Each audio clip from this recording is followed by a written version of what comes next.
부자가 되기 전에 나타나는 3가지 징조라. 이거 진짜 제가 이런 제목은 많이 봤는데 진짜 딱 이거다, 완전히 그거다 라고 얘기할 만한 게 뭐가 있을까 고민을 많이 해봤어요. 근데 생각해 보니까 공통적으로 나타나는 3가지 현상, 그런 게 있더라는 거죠. 그래서 제가 그거를 한번 정리를 해봤습니다. 첫 번째, 제가 겪었던 거, 부자가 되기 전에 나한테 일어났던 신호예요. 징조. 바로 자꾸만 할 일을 놓치게 되는 거죠. 원래는요, 할 일을 놓칠래야 놓칠 수가 없어요. 매일매일 루틴한 일을 했었고, 어제 했던 일을 오늘 하고, 오늘 했던 일을 내일 할 거기 때문에 할 일을 놓친다는 일이 발생할 수가 없습니다. 매일매일 하는 거죠. 그 다음에 실수한 신입들한테 되게 엄격하게 대했어요. 왜냐면 나는 매일 하던 거기 때문에 너무 쉬운 일이고 절대 까먹지도 않고 그런 반복적인 일이에요. 근데 내 밑에 후배가 들어왔어. 근데 얘가 실수를 하고 못하는 거예요. 그래가지고 스스로에 대해서 자랑스럽게 생각을 했죠. 매일매일 했던 일이니까. 제가 원래 할 수 있는 양이 100이었다면 제가 하고 있던 일이 10이었던 거예요. 10까지 난이도가 낮아진 거예요. 계속 하다 보니까. 그래서 전혀 이제는 어려움도 없고 사고도 안 일어나고 실수도 없는 거죠. 그래서 저는 메모라는 것이 필요가 없었어요. 계획을 세운다? 이런 것도 필요가 없었습니다. 왜냐면 하루에 아침부터 퇴근할 때까지 나한테 일어날 일을 내가 다 알고 있기 때문에. 그래서 크게 계획이라는 것이 필요 없었어요. 오는 대로, 닥치는 대로 해도 내 역량 안에서 큰 문제가 없었습니다. 근데 부자가 되기로 결심한 순간부터 제가 하는 일의 양을 늘리기 시작했죠. 왜냐면 저는 겁이 많았기 때문에 지금 하고 있는 거를 놓고 다음 걸 한다는 선택을 하기가 어려웠어요. 그래서 어떤 선택을 했냐면 지금 하는 거를 그대로 하면서 다음에 내가 갖고 싶은 거를 더 얹는 선택을 했어요. 그러면서 어떻게 될까요? 내가 원래 하던 업무량에다가 새로운 것이 추가되는 거예요. 하나 추가됐을 때 괜찮았죠. 2개 추가됐을 때 괜찮았어요. 근데 압도적인 양이 추가되기 시작하면서 그때부터는 우선순위라는 게 필요해지고 정리가 필요해지고 메모가 필요해지더라는 거죠. 회사에 처음 들어왔을 때는요, 저는 되게 괜찮은 회사였던 것 같아요. 그래서 제가 정리나 메모나 우선순위가 처음에 왔는데 뒤죽박죽이었고, 그거를 메모하거나 내가 정리하거나 우선순위를 정하지 않더라도 계속해서 그냥 얻어 터지고 깨지고 하면서 어느 순간에 그게 필요 없는 순간까지 회사가 기다려줬어요. 그러다 보니까 잘리지도 않고, 그러다 보니까 이게 익숙해지면서 그 일을 할 수가 있게 된 거죠. 그죠? 근데 내가 추가로 일을 하게 되면서 바깥 세상에서는 그걸 기다려주지 않아요. 여기서는, 회사 안에서는 그렇게 돼봤자 진짜 최악의 상황에서 얻는 게 감봉, 아니면 정직, 이 정도가 거의 범죄 수준 저질렀을 때 내가 받게 되는 페널티인 거예요. 근데 바깥 세상에서는 어때요? 내가 이걸 실수하게 되면 내 장사가 그냥 망하는 거예요. 내가 여기까지 넣었던 시간이나 돈이나 이런 게 다 무너지게 되는 거예요. 그러다 보니까 우선순위, 정리, 메모 이런 게 무조건 필요해지게 된 거죠. 여기에 쓰는 거, 내 생각을 글로 남겨놓는 거, 그런 게 필요해 이렇게 생각하는 분들이 있을 거예요. 근데 이거를 좀 극단적인 예를 들어보자면, 우리가 1 더하기 1, 2 더하기 2, 3 더하기 3, 아니면 어떤 규칙성이 있는 거 100 더하기 100, 세 자릿수더라도 1024 더하기 1024, 이런 거 우리 램 계산하면서 되게 익숙한 숫자잖아요. 그러니까 이렇게 규칙성이 있거나 이런 거는 내가 적을 필요가 없는데, 더 작게 123 곱하기 14 이런 거 하면은 적는 수밖에 없어요. 123 곱하기 14 이렇게 하면 적어야 돼요. 왜냐면 우리가 어떤 걸 암기하고 있다라는 건 그 순간적인 기억을 붙잡고 있는 거잖아요. 살면서는 그런 선택을 한다는 거예요. 뭐냐면 내가 할 일을 하루치를 다 외우고 있는 것을 놓치지 않으면서 행동을 하는 걸 선택한다는 거죠. 근데 이게 어떤 순간까지는 버틸 수가 있어요. 대부분의 사람이 이렇게 하기 때문에 직원들이나 평범한 수준에 있는 사람들한테 주는 업무는 이 정도 수준에서 주는 수밖에 없어요. 근데 이거를 돌파해내려면 업무량을 급격하게 끌어올려야 되고, 일의 양을, 그러려면 이거를 적는 수밖에 없다는 거죠. 그쵸? 암산 같은 상태예요.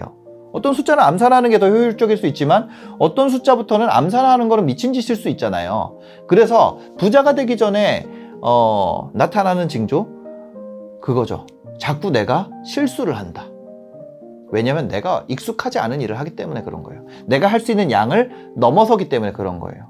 그죠? 그거를 하다 보면은 메모가 필요해진다는 걸 내가 깨닫게 되고, 내가 스케줄링이라는 게 필요해진다는 걸 깨닫게 되고, 일의 우선순위가 존재한다라는 걸 알게 되는 거죠. 그렇게 해서 내가 우선순위를 어디다 두느냐, 나한테 리턴이 많은 일, 그런 걸로 다시 삶을 배열하고, 이렇게 하기 시작하면서 어떻게 보면은 제 삶의 성장 속도가 나오기 시작한 것 같습니다.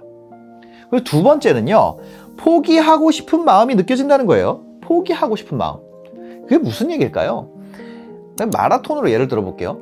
마라톤을 처음에 달릴 때 아무도 포기하고 싶지 않을 거예요. 아무도. 그쵸? 그러니까 처음에는 엄청 많아요. 근데 어떤 구간을 넘어가게 되면은 포기하고 싶은 마음이 들죠. 근데 그때 그 마음이 어떤 식으로 오게 되냐면, 그 시점을 지나는 모든 사람한테 한번 쫙 뿌려지게 돼요. 포기하고 싶은 마음이. 그럼 거기서 한번 싹 걸러지게 되죠. 가다 보면은 또 포기하고 싶은 마음이 와요. 그때 한번 쫙 뿌리게 돼요. 근데 거기서 포기하게 되죠. 그런 것처럼 우리가 뭔가를 하다 보면 포기하고 싶은 마음이 올 때가 있어요. 물리적으로 안 되는 거 말고 마음이 포기하고 싶을 때가 있다는 거죠.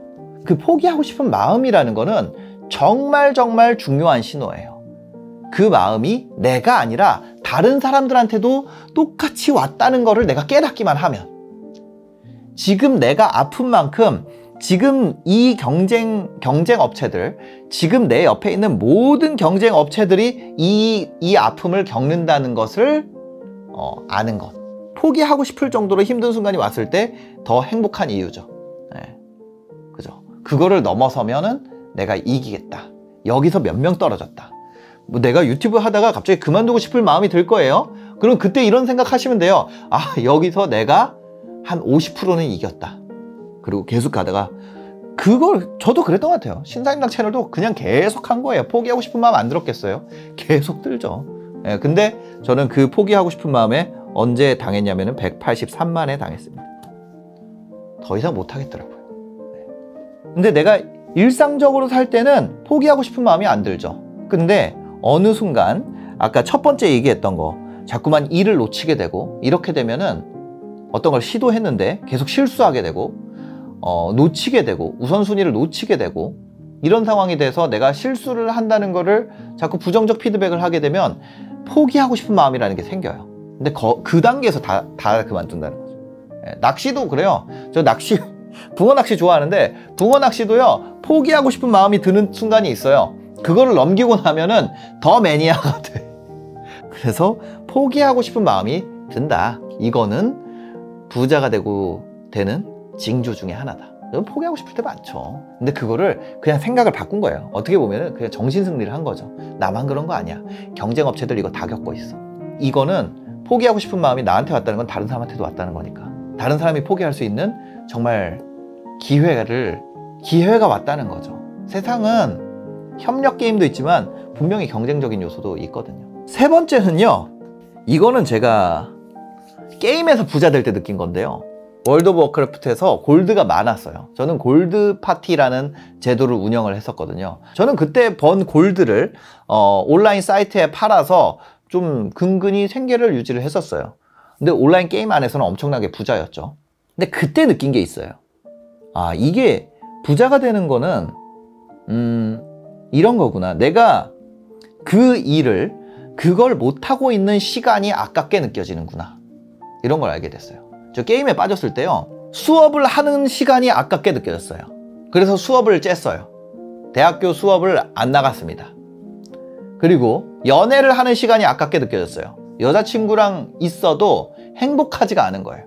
고향집에 내려가는 건 물론이고, 물 사러 가는 시간도 아까워서 물 마시는 것도 참았어요. 밥 먹는 시간 당연히 아깝게 느껴지죠. 왜냐면 나는 그 안에서 부자가 되고 있었기 때문에 이 시간 외에 나머지 행동을 하는 시간이 너무나 아깝게 느껴졌어요. 그렇다고 이 골드를 채굴하는 행위, 이 던전, 내가 매주 갔던 던전이에요. 그때 지금 이제 생각도 안 나는데 수요일인가 목요일에 이 던전이 한번 싹 리셋이 돼요. 그럼 이거를 진짜 빨리 다 돌아요. 근데 이 과정이 재밌는 것도 아니에요. 벌써 몇 개월째 똑같은 던전을 계속 하고 있는 거예요. 사실 실제 행위를 보면은 마우스를 클릭하고 모니터를 보고 있는 것밖에 없어요. 내가 하는 행동은. 실제 행동, 뭐 여기 키보드 누르고, 그쵸? 그러면서 토크온으로 뭐 누구니 바닥 피하세요, 바닥 보세요, 뭐 이거 계속 한 거예요. 그거를 계속 반복하는 거예요. 너무 한심하게 생각하실 수도 있겠지만 저는 그때를 다시 떠올렸었어요. 그리고 이게 내가 그 월드 오브 워크래프트에서 부자가 되어가는 과정 중에 그게 있었어요. 네. 그래서 현실 세계에서도 내가 이걸 하는 시간 외에 나머지 시간이 아깝게 여겨지는 것이 부자가 되기 위한 어떤 조건이구나, 이런 생각을 하게 됐죠. 여행을 가도 흥미가 없고 맛있는 걸 먹어도 그 생각이 들고, 이거를 같이 하는 사람들이 아니면 만나도 할 얘기도 없고, 와우 하는 사람들은요 만나면 와우 얘기만 해요. 다른 얘기를 해봤자 의미가 없어. 재미도 없어. 아무 재미도 없어요. 네. 공략법, 더 단시간에 할 수 있는 거, 아니면은 힐러를 한 명 빼고, 힐러가 좀 구하기 어렵거든요. 힐러 한 명 빼고 원힐 극딜 파티 구성법, 뭐 이런 거에 빠지는 거예요. 근데 이제 그죠? 그러니까 이게 실제 세계도 되게 비슷하더란 거예요. 실제 세계도 제한된 소스로 더 나은 성과를 얻을 수 있는 방법에 대해서 진짜 그 게임에 몰입하는 것처럼 몰입하는 사람들이 있더라는 거죠. 그런 무리가 있어요. 그런 무리. 사실 이 채널을 보는 분들은 약간 그런 무리에 가까울 가능성이 높은데, 왜냐면 내가 그냥 유튜브 보면서 웃는 시간도 아까우니까 이런 거 보고 있는 거잖아요. 그렇죠? 하여튼 거기서 깨달은 거는 그 일을 못하는 시간이 아깝게 느껴진다. 여행을 가 있는 것이 아깝게 느껴진다. 내가 지금 뭔가 하고 있는 거 외에 나머지 시간이 그냥 지나가는 시간으로 느껴진다는 건 어떻게 보면은 그것조차도 부자가 될 징조 중에 하나라고 할 수 있죠. 세 가지를 좀 정리해 보면요. 첫 번째는 자꾸만 할 일을 놓치게 된다. 두 번째는 포기하고 싶은 마음이 든다. 세 번째 징조는 그 일을 못하는 시간이 아깝게 느껴진다. 이런 것 같습니다.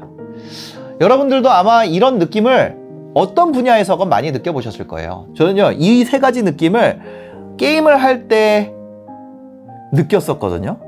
그렇게 했더니 온라인 게임에서 제가 부자가 됐어요. 그리고 이번에는 이 느낌을요, 현실 세계에서 느껴보자 하고 살았어요. 그랬더니 현실 세계에서 돈을 벌게 됐습니다.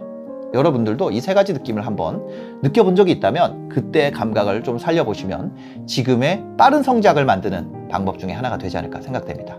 영상 봐주셔서 감사합니다. 행복한 하루 되세요.